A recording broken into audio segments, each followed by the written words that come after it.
let's talk about it.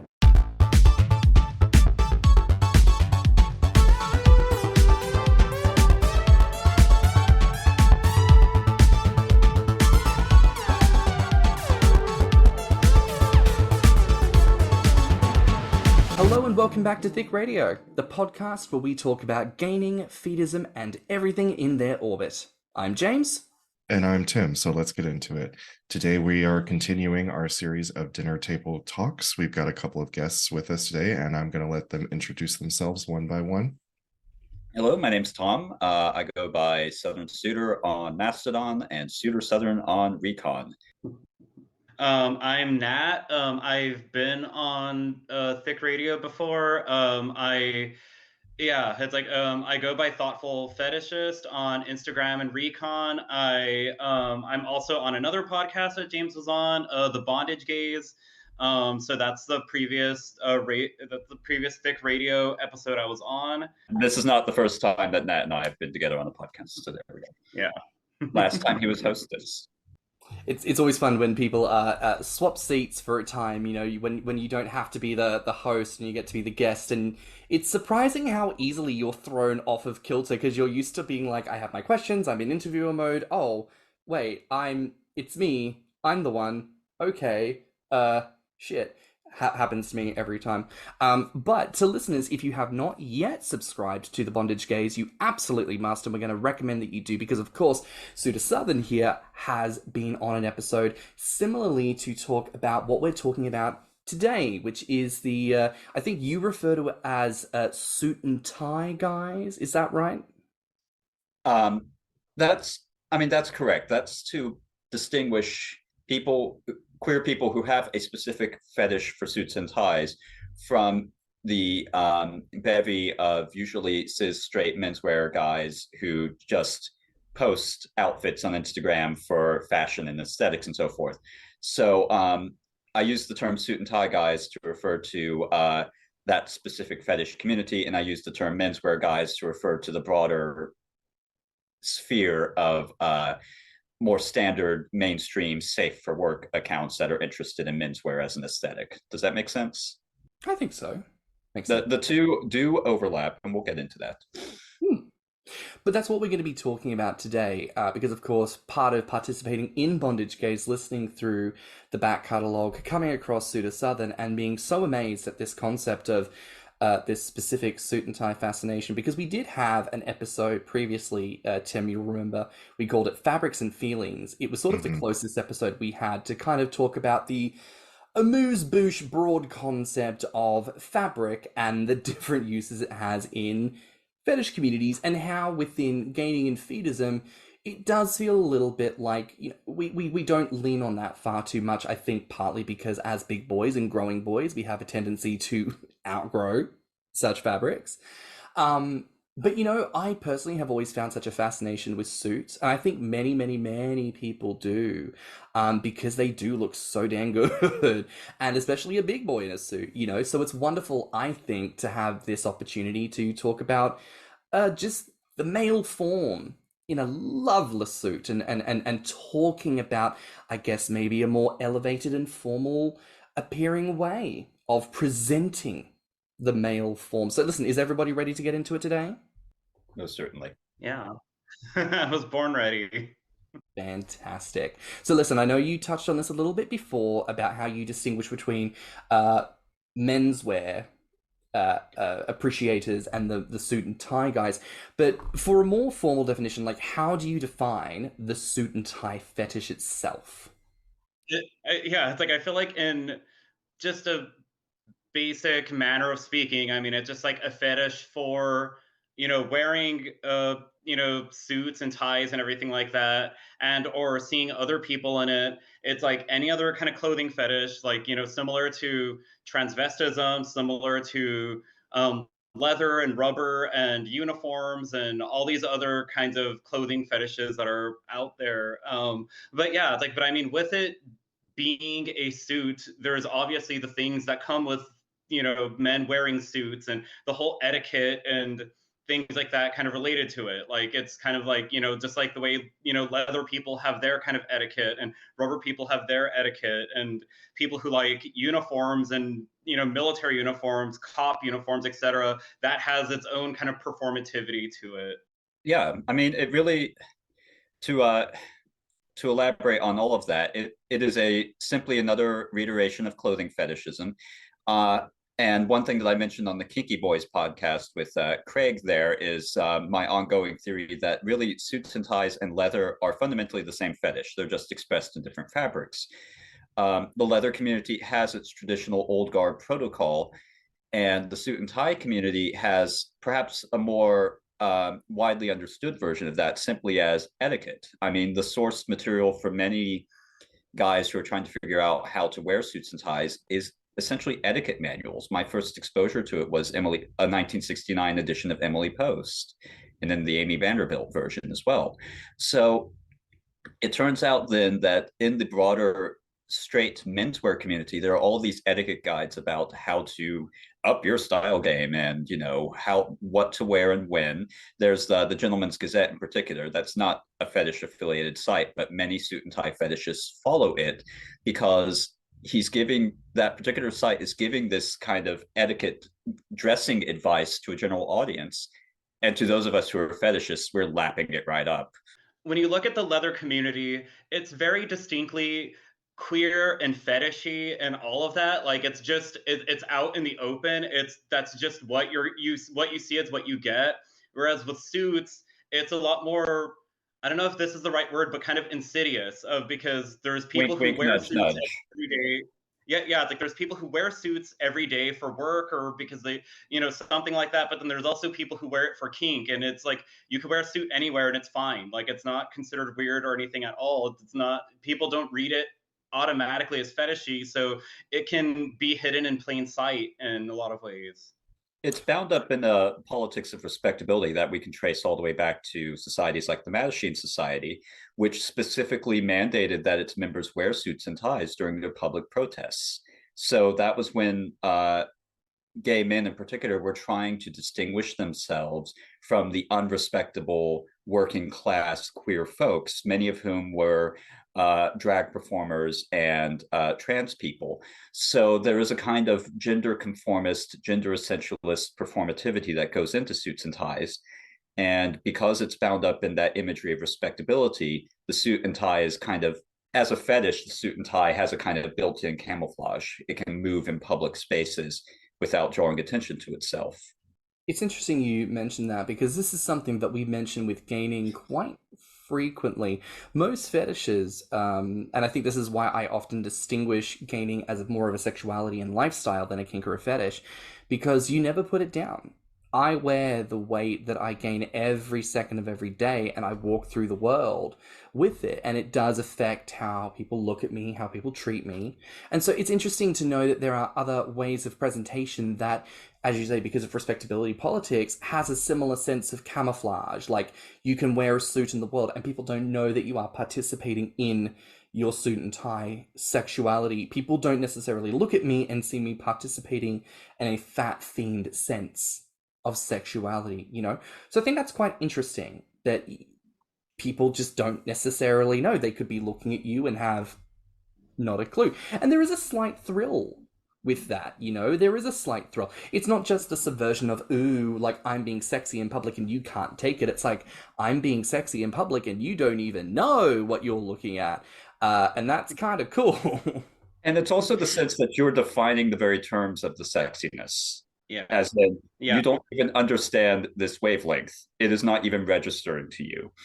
Well, and I feel like with gaining, it could be very similar to that, is because, a fat body isn't commonly read as sexy. And so it's like you can be just presenting your body as it is, like just feeling your oats and everything, and other people just aren't really gonna understand that or accept that or something. And I mean, in a way, it's like wearing a suit in that kind of context kind of is like, I mean, and yeah, it's like, and then a big example of this is, I've talked about this numerous times on my podcast, but the first leather event I attended, I went in a suit, and like so many people just didn't understand it. Like when I was checking into the event, somebody asked me, "Oh, you look nice. Did you come in from work?" And it's like, I don't fucking wear this to work. Like what fucking what job? I wish I had a job that like where I had to look like that in, because then I mean that would mean I made like a hell of a lot more money than I do make. But yeah, like. And I think to Nat's point, I mean, I've been in several leather spaces in a suit and tie, and there's always the presumption that, oh, you just came from work, or oh, were you at a wedding, or oh, were you at a conference or something like that. And I actually have gotten to the point where I enjoy playing that up and being like, oh, wait, this isn't a leather bar. I thought it was just a place to grab a quick beer. Oh dear. Oh, poor me being dragged into this den of iniquity. I suppose I just should just order something and see how the cards fall. There's a certain dapper damsel in distress kind of act that I like to build into it, that I think I mean, it's just, this is Nat is aware that I have this particular frustration as well. I've been trying to get to understand the leather community more, because suits and ties were always my main fetish, and leather is actually a much more recent development. I'm a neophyte when it comes to leather. I'm very much, I feel a great deal more mastery and intuitiveness about suits because I've been wearing these for over 20 years. And so I'm used to being able to play it off in a nonchalant way because I've studied how to do that. The straight menswear enthusiasts speak of what they call sprezzatura, which comes from an Italian theorist named Castiglione.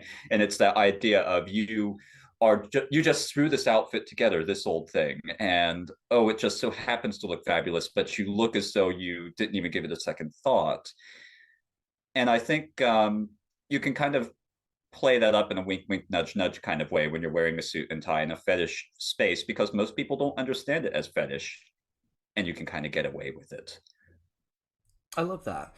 I'm curious to ask here, like, because as someone who I like the look of a suit, but I couldn't tell you shit about cuts and designs and whatnot. But I definitely think that, how we see suits now, like the 90s and 2000s kind of styling, obviously very different from the vintage eras. What is the difference there? How much detail are you looking for? Because we could go decade by decade if you really wanted to get in. Give me the Cliff Notes.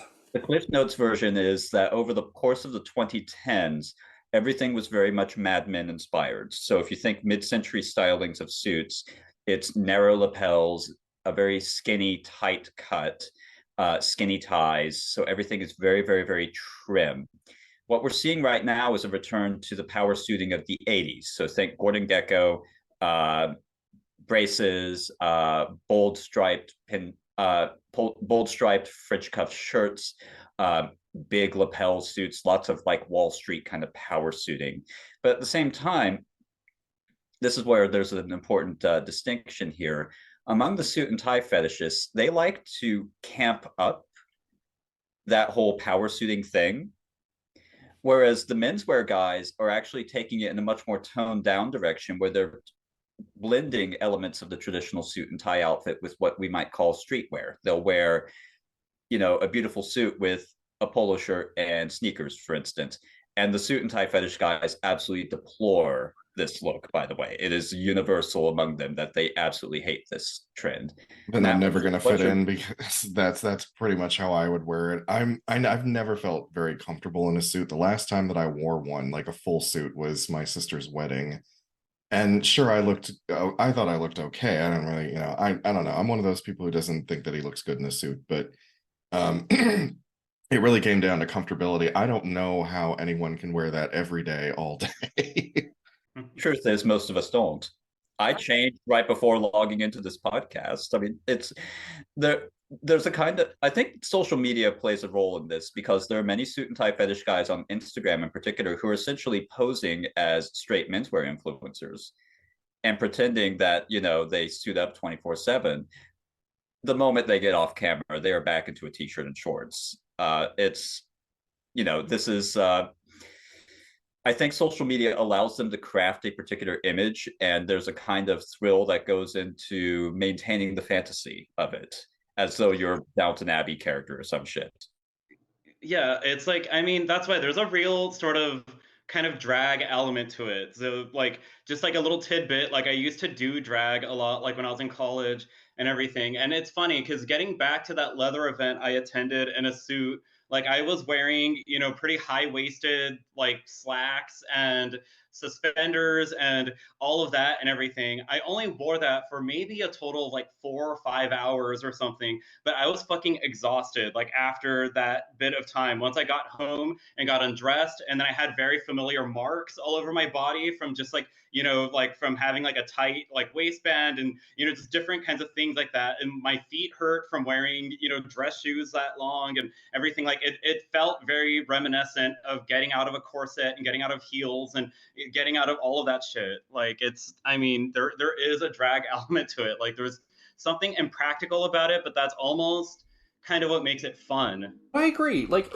it's probably one of the few things that RuPaul, you know, like RuPaul's trying it with this whole like fucking guru bullshit. But it's one of the few things that she's ever said that I actually do genuinely agree with. The whole you are born naked and the rest is drag. Like, what is your drag? Like, I think for gayners, our drag is oftentimes undersized clothing, hairstyles and facial hairstyles that suit certain archetypes, and obviously for suit and tie guys, it's a suit and tie. You know, I mean, I think we even talked about this now on your episode regarding bondage. You know, there's a little bit element of, you know, even the style of the gag is almost part of the drag. You know, like, is it a leather strap or is it, you know, a fabric gag? Is it a toy? Is the mouth stuffed? What's the rope or cable or cord being used? What's the look as they're being trussed up like a turkey? Like the whole thing. It's really interesting when you deconstruct it that so much of what we do, no matter what group you're talking about, is presentation and performance. To Nat's point about, you know, how it does really feel good to get out of it. There are a number of leather folk who have also remarked that they can't really do the Gear 365 thing when they're in full, you know, BLUF regalia. They're actually, after an hour or two, they're actually waiting to get it off.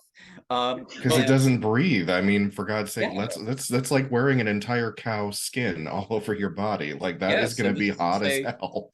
and this is to say nothing of latex and rubber. I mean, I was just about to say drag queens in latex, the peeling motion, the whole But see, I love that feeling. That's why I'm into latex the way I am, because I love, as much as I love the feeling of it being on and being a second skin, I love peeling it off after a couple hours. you're just like, I think bloody banana. Ooh.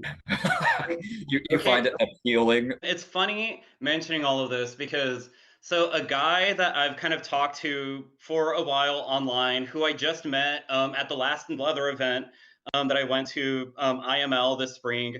I mean, okay, like he's just a full-on clothing fetishist. Like his suits are just, everything is just on point. Like he has a fucking whole collection of different kinds of like cop uniforms and military uniforms and things like that. Like even when he just dresses casually, like, I mean, he's a very beautifully fit man and everything. And but like even when he's dressed casual, it's like you could tell that there's thought into every little detail of like shit he's wearing and everything like that. And I remember at one of the parties we were at for the leather event, he kind of brought up how he wore his best, you know, full bluff like leather outfit to, you know, one of the things at the leather event. And he said so many people asked him like, oh yeah, it's like, do you get tied up in this often or something like that? And he was just like, no, like what the fuck, like this.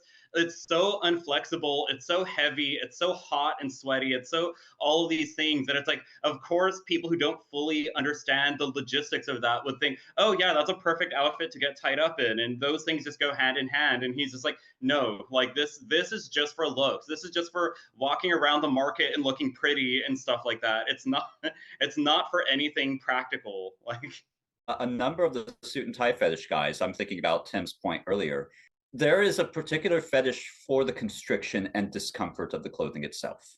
And I do think that that's worth addressing here, because this probably is something that traces over into all manner of clothing fetishism, namely that the clothing itself becomes a kind of prelude to bondage. I mean, if we think about all the elements of the suit and tie, and that is aware that I have a whole theory behind this, that the suit and tie is basically a do-it-yourself kink fetish kit. You know, the tie itself is always bound around your neck. It could double as a leash. It could easily be ripped off and turned into a makeshift wrist bondage, though I'm pretty sure Nat can attest to this. Silk actually doesn't tie very well when you're trying to use it for bondage. It just doesn't work. Nice look, but it actually doesn't work. But there are a number of other elements of the suit and tie, such as sock garters, such as suspenders, that are all kind of like visual references to bondage, essentially. So there are people who really enjoy that sense of constriction, particularly around the neck. And this could trace over to things like breath play or the suit. I mean, this is another formulation that I have about suits and ties, which is that the suit and tie could either be an armor of dominance, which is how it feels when I put it on, or for many other guys, it could be a uniform of submission, as in you put this on and you are the compliant little office drone waiting to be used by the boss at the end of the day. Have you ever had an instance where, because I just had one of my stupid thoughts, where you're dressed to the nines? See, because I keep thinking, like, if I was out in public with you, Tom, it'd be like Henry Higgins and Eliza Doolittle. Like, so, like, has anyone ever done that? Has anyone ever been like, they kind of want to be the slovenly, slobbish one next to you who's all like pristine and perfect? Again, we're talking about, the gaming intersection today.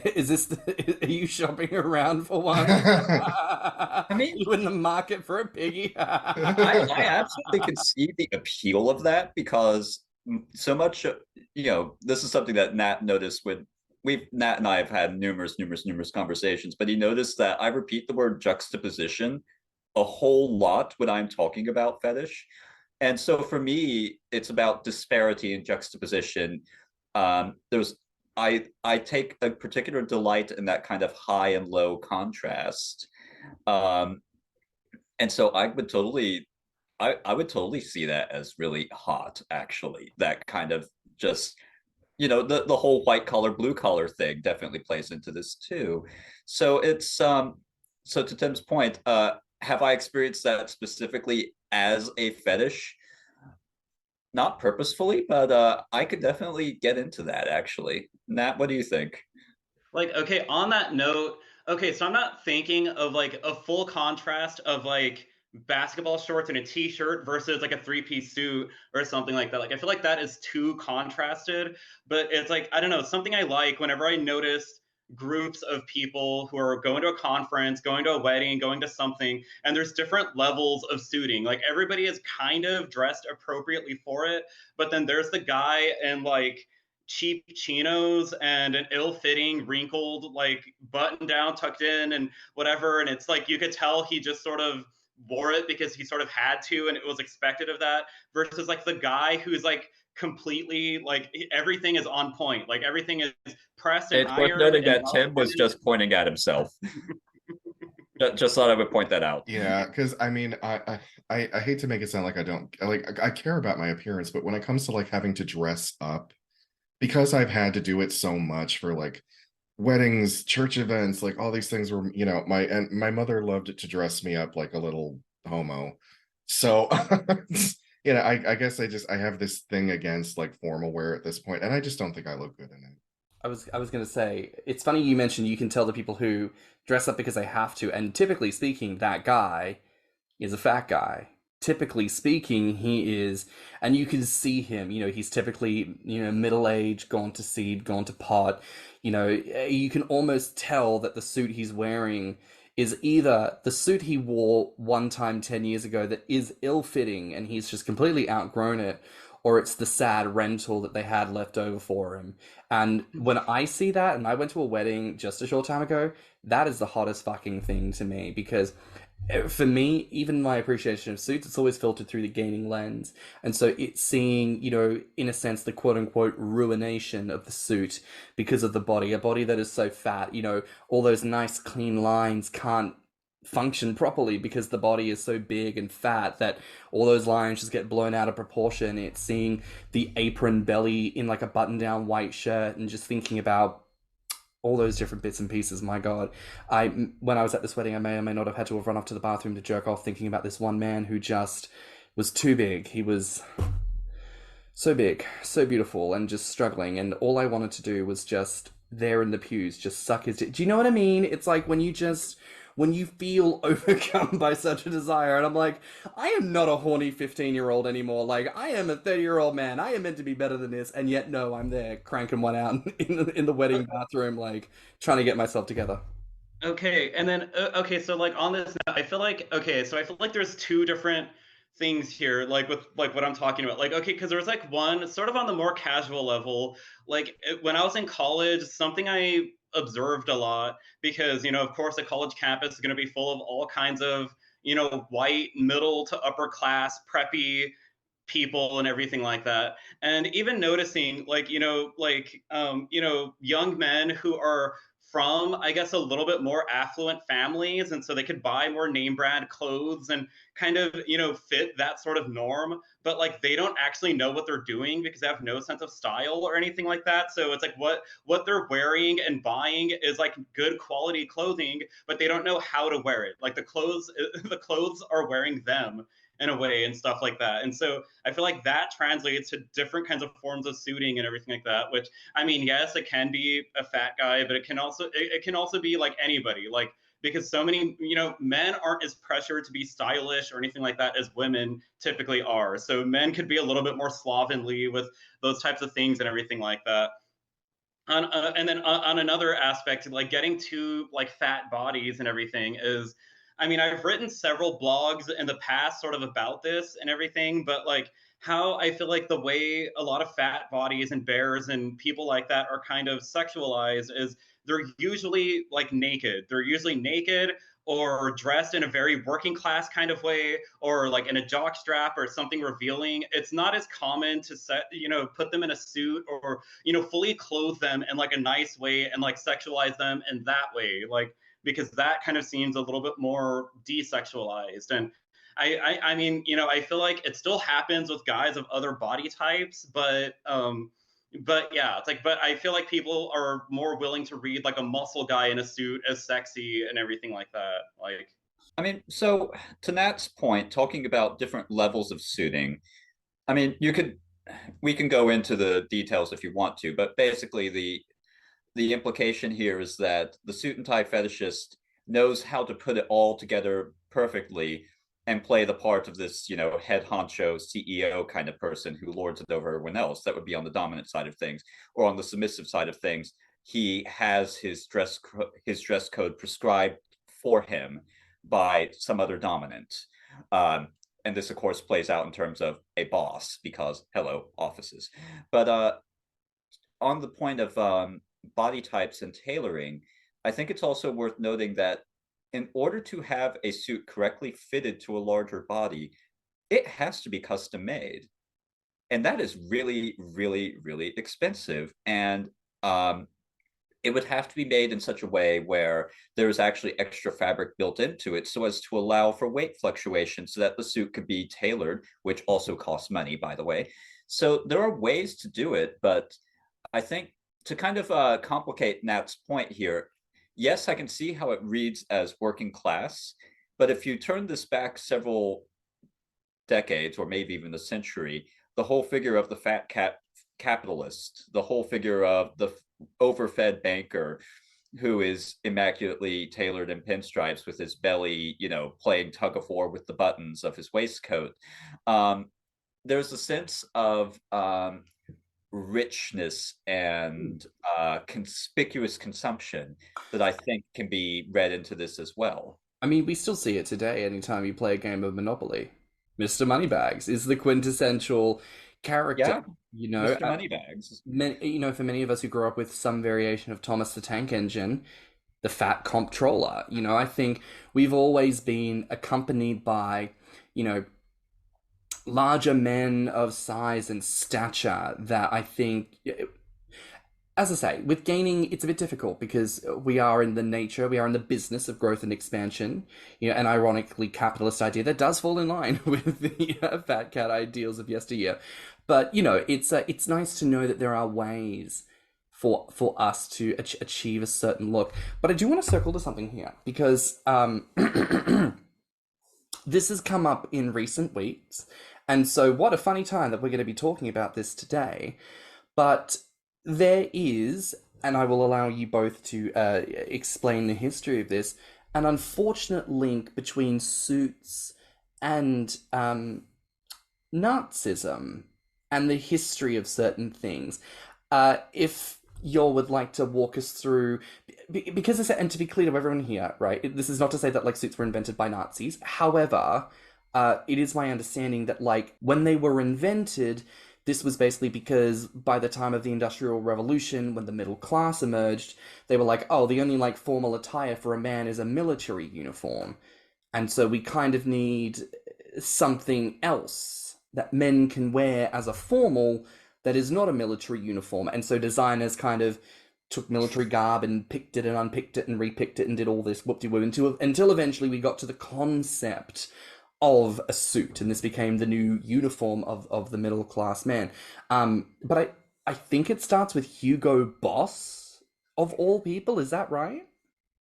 To James's point, yes, Hugo Boss plays a role in the story, but if you trace the complete history of the suit all the way back, its earliest origins would be in 17th century Empire, Prussian uniforms specifically.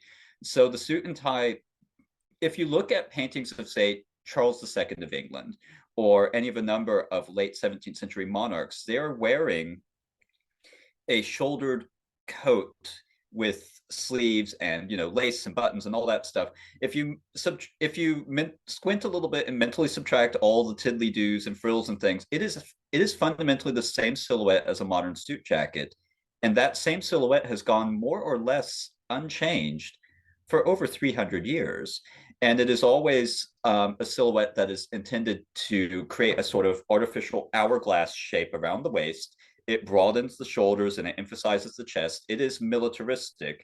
And so there's that deep connection between suits and leather and military that goes very, very, very far back. In the late 18th century, of course, a number of political dynamics sparked by the French Revolution made it so that the suiting style changed, the trouser lengths were changing and so forth. You had more of the riding boots and the tailcoat. There's the Beau Brummel influence where he dandified it to the nth degree. And then there's the later 19th century Victorian reaction against that of trimming down all of the frills in excess and settling on sober, plain colors like navy and charcoal. Because if you look at 18th century suitings, it's pastels and brocades and everything like that. But if you look at 19th century, it is very, very, very pared down. And so in the Edwardian era, you started getting increasing levels of structure in the shirts with the detachable collars and all of these silhouettes that were meant to emphasize a very rigid posture and so forth. By the time you get to the 1930s in the Weimar Republic, that's when you start getting into what would later become the Nazi Party.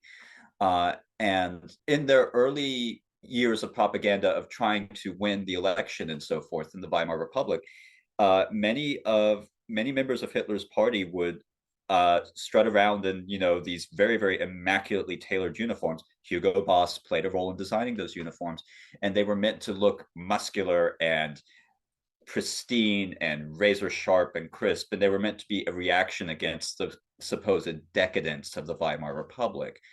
That long history of imperialism and power and structure and masculinity and militarism all blend together in the 30s to create essentially a modern fascist uniform. And this is where the Hugo Boss of it all comes in, right? Correct, yes. This is also why I don't wear Hugo Boss, because there is an actual connection there. And it's also worth noting that the Windsor knot, named for the Duke of Windsor, the double Windsor and the half Windsor, he was a Nazi sympathizer as well. There's a whole episode of The Crown about that if you're interested. But anyway, Nat, you've been sitting on a thought for quite some time. Yeah, it's like, I mean, the first thing I immediately thought of is, okay, so on this podcast, you guys have referenced James Somerton several times, and he does have a video about body fascism and everything. And also in an article I recently shared with James that I've written about fat drag queens, there is a portion where I reference Foucault, where he talks about like the militarized body, which basically is like a representation of, basically like a fascist body, because it's like it just gets into the whole eugenics kind of, I don't know, like, superior human and superior race type of shit and everything like that. But yeah, it's like so how he makes that connection of like the very toned and trimmed body that's just kind of, emulates control, discipline, power, control, different kinds of things like that. Like I do kind of see a little bit of a relation between that and like a suit, because a suit is like a clothed version of that body and everything. So it's like, yeah, it's like, so I mean, that was the sort of dot that I was gonna connect there, which, when you bring in like fatness and things like that, it is sort of a foil to both of those things, sort of in different ways. Like, it's interesting because again, referencing James Summerton there, this reference point, because Tom of Finland was inspired by the Nazi SS uniform to create the iconic imagery that the entire leather community is based off of. I believe the Tom of Finland Foundation has actually done their best to scrub the actual, because he didn't just take inspiration from, he actually like drew artwork that uplifted Nazi ideology, I believe, and they've done their best to scrub that as a reference point. And things that we're dealing with in the 2020s, between J.K. Rowling and Tom of Finland, it's like, how do you delineate a person who's had a major contribution to culture while also still kind of appreciating certain elements, right? Like, it's a big thing to do, but it's a hard conversation to have about separating the art from the artist. It's one that I think people come back to all the time. Like, if you look at Wagner, a great composer, and is still studied to this day, and his operas are replayed and everything, but horribly racist.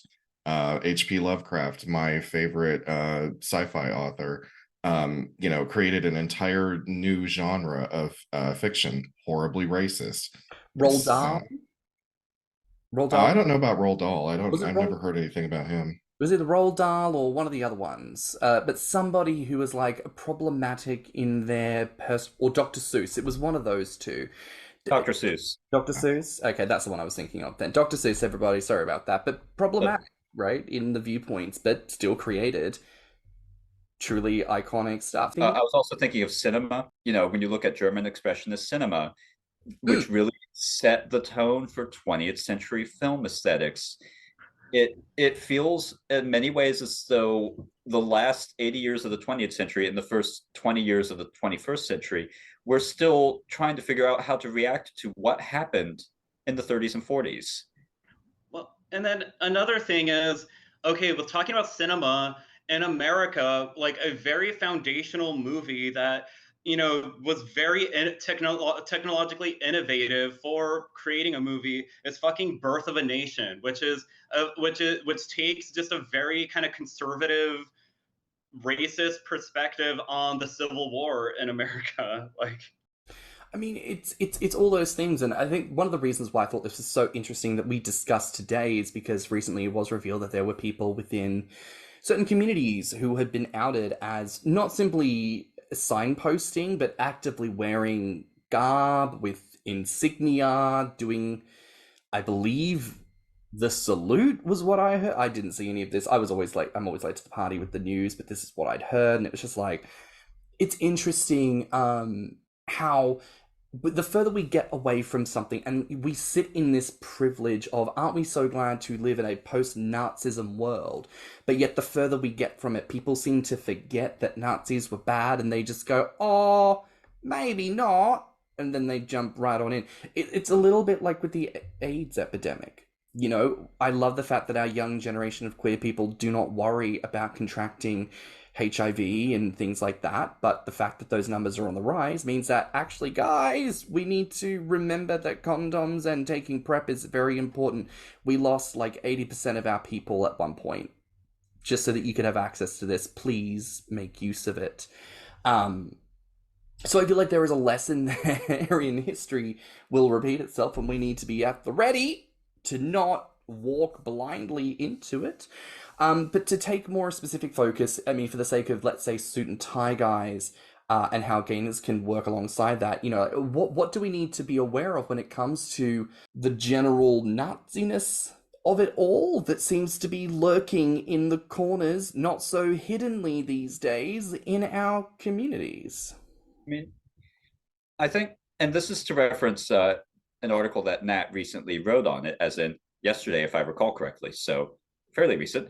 But yeah, it's with suits and ties in particular, since the 2016 election, we've had figures like Richard Spencer and Gavin McInnes, who are, these are actual Nazis, who are self-consciously wearing suits and ties as a way to distance themselves from skinheads in order to add a veneer of respectability to their ideology. The suit and tie, in other words, because it is so deeply encoded with institutional power and respectability, there are a number of really horrible conservative fascist figures who are sporting the suit and tie in order to give their ideas weight in public. Is this where Jordan Peterson comes in? Yes. And I lump Jordan Peterson in with these other figures because even though he has tried to distance himself from them, every time he makes an appeal to quote unquote traditional gender norms, that's fascism. And the fact that he's unwilling to see that says a lot about him. But it's because the suit and tie plays directly into these traditional power structures of masculinity and finance and politics and institutional power, it has a role to play in all this as well. And so I think having listened to the What's the Safe Word podcast episode about, Nazi imagery in the leather community, it's that fine line of, okay, are we reinforcing the power structure or are we using fetish as a way to subvert it? Nat, what do you think? Yeah, I'm like, because it's like that's the thing. It's like I feel once again with like what James was talking about with being in that privileged kind of side of history with it of, oh, we're safe enough from it that it has flipped, and now we can like do that and sort of make fun of it or make it gay or make it perverse or something like that. Like there's somewhat of an assumption with that, but I mean, kind of like as I pointed out in that article you referenced that I recently wrote, is I mean, there's still like a white privilege in that of like, these symbols and everything like that don't affect white people the way that they affect other people. And so I feel like white people seem to be the only ones who feel safe with playing with it and everything like that. But it's like, okay, well, if Nazism came back, you probably won't be a primary target. Like, so it's like there's just kind of an imbalance right there with that and everything of like, I don't like, and then when this controversy first sprung up, my immediate assumption was, okay, maybe some uniform fetishist was wearing an army, military-esque army uniform that reflected a Nazi uniform, and then that's what got like people all up in arms and everything. And then once I actually saw the images that people were talking about, it was leather gear with Nazi insignia on it, like with like that kind of shit on it. So it wasn't even necessarily like a military uniform or anything like that without any of the specific symbols and references to Nazism. It was direct Nazi shit on leather gear. And then that's like, I feel like that crosses a sort of different line right there, at least for me, because it's like I'm somebody who understands the appeal of like military uniforms and things like that. But like, it's like, okay, when you actually start putting the actual symbols on it, that's when it's like, I don't know if you need to go that far. That's a little on the nose and everything. And then, I mean, because even talking about with uniform fetishes, so in the middle of 2020, when quarantine and shit like that was happening, there was like a big resurgence of Black Lives Matter related conversations and everything, like after George Floyd was murdered by a police officer. And a lot of people in the fetish community, kind of like, especially people who make content, were like, you know what, I'm not going to do anything with cop uniforms. I'm not going to have any cop imagery and any of my, and whatever I post, like stuff like that. Because there was I feel like there was a sharp decline in displaying strangulation play at the same time as well. Wow. Okay, see, that makes sense, but I didn't know about that. But yeah, it's like, but that makes sense. And it's like, it's like, see, the thing is with cops, it's not as like black and white as it is with like Nazis, because cops are in every culture and have many different looks and are in movies or in whatever. Like cops are just a little bit more embedded everywhere. They're a little bit more normalized. It's, I know specifically police in the US have really bad history and context and everything like that, but it's like, I feel like you could get away with a little bit more with like cop role play stuff like that versus when you get into Nazis, because Nazis is just such a very fucking specific thing that represents fascism and everything. Like, and I think I'm thinking of I know that I keep stepping over into other podcast universes, but that's the world I live in. Y'all live in your own podcast universes. I just traverse them all. But the Kinky Boys podcast had an episode about this, and it was last year before the recent events that we're describing. But they were talking about how many of the people who descend to the defense of this kind of Nazi play refer to taboo. They think that Nazism is this kind of ultimate taboo, and if they can transgress it, then anything is possible, and it allows them to posture themselves as more badass than everyone else, et cetera, et cetera. And there's a lot to unpack there. I mean, there are also a lot of problems and privilege built into that position too. And so I continue to circle back around to the question of, when are we using fetish and kink as a way to resolve or process trauma versus simply reenacting the power structures that made that trauma possible to begin with? And, to throw a few other elements into the conversation here, what does it mean to indulge in a fetish for suits and ties in a world of extreme income inequality? Because this is the outfit of the finance class. This is the outfit of the politicians who are making the policy choices that lead to poverty. And so I'm not sure how many people have those specific politics on their minds when they look at a suit and tie, but it's still there. And how do we use fetish as a way to address or redress these problems? Well, this is ultimately where this podcast comes in for gaining, because, on the flip side, to pursue a fatter body is to idealize a minority status, because you are sacrificing thin privilege to step into a plus-size disadvantage.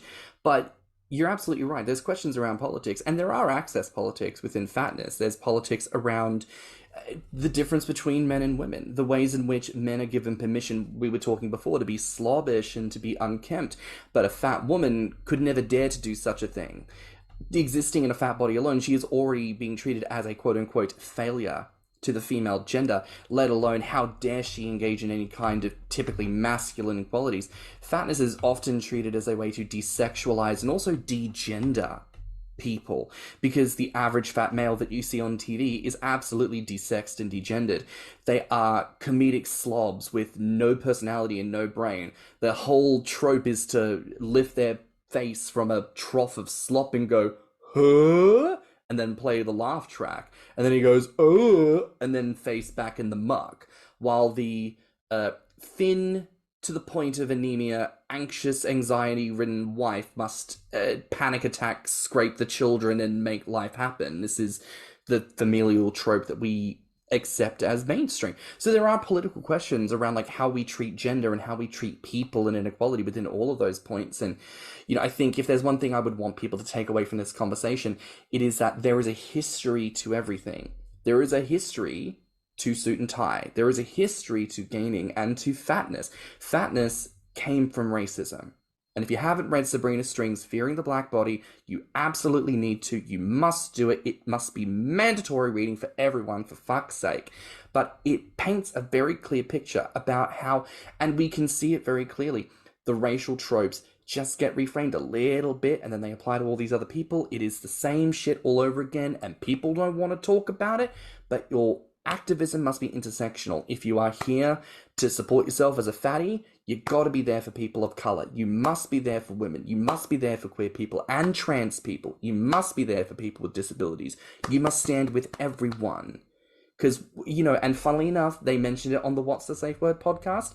That old adage where they mention Nazism, they came for the LGBT, and I wasn't one of them, so I did not stand up. And then the Nazis came, and then it was all this, and there was no one left to stand for me. Bury that. Yeah.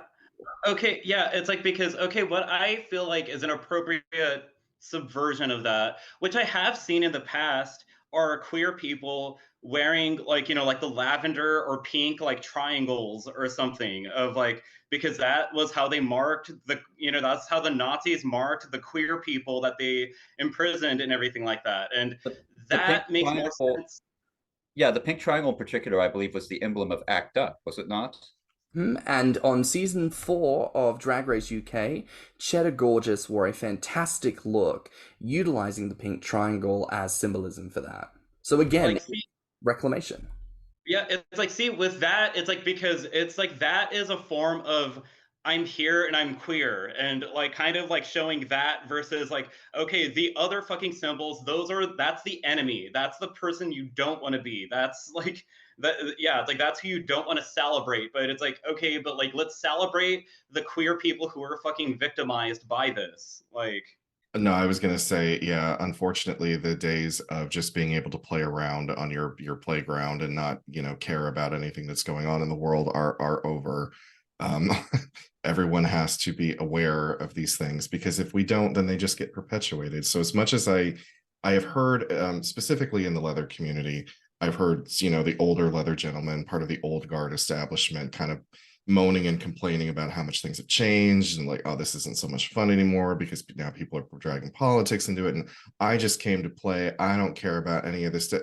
And I'm like, well, you're probably somebody who doesn't usually stand for anything. You're probably someone who just lets things go by the wayside, because you choose like, oh, I don't want the headache of it. But look around, dude. The world it's getting whipped up. Things are getting frenzy. We're not living in a golden age where we can just sit back and go, oh, that's not my problem. I just came to play on the playground. No, I'm sorry. I kind of miss it too. I have a nostalgia for when I first entered the fetish spaces and no one was talking about it.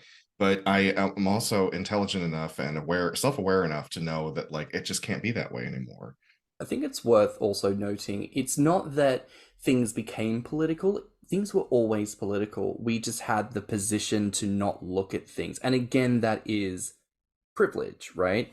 There was always politics in suit and tie, and there's always been politics in gaining. Conversations around a lot of gainers expecting financial support for their growth. Conversations around sugar daddies and all of that kind of narrative. People don't want to talk, but we need to.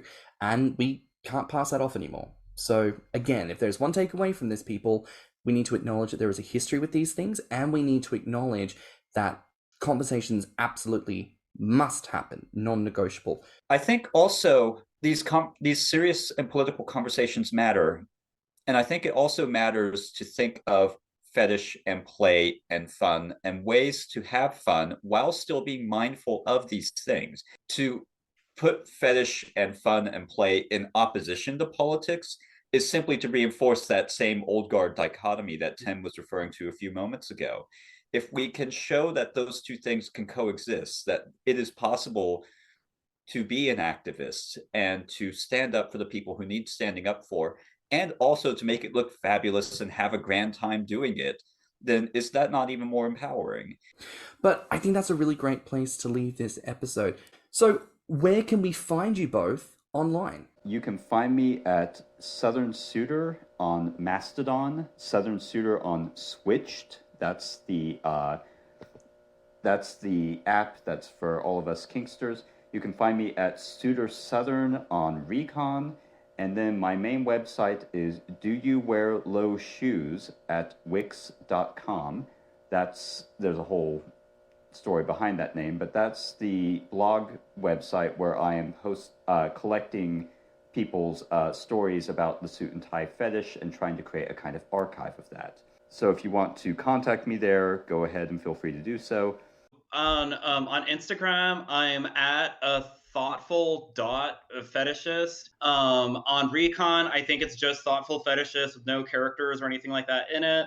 And then there's also the Bondage Gaze, which that has an Instagram handle, and You can find it on any podcasting platform, and it's also on YouTube.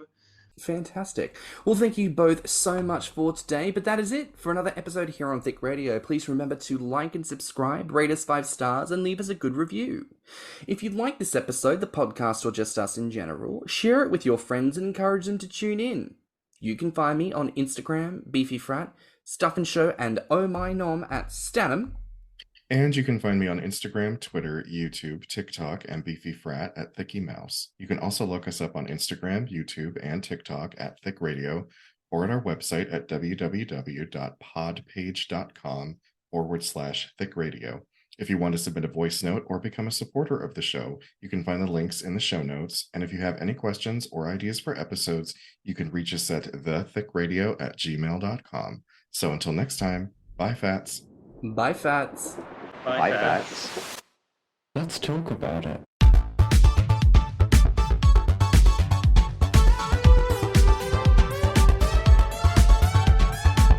Thicc Radio is a Patreon and Anchor app podcast produced by Stan and Thicky Mouse. Mixed and mastered by Stannnum. Our artwork is provided by Lokitu. Our theme song is provided by Bondage.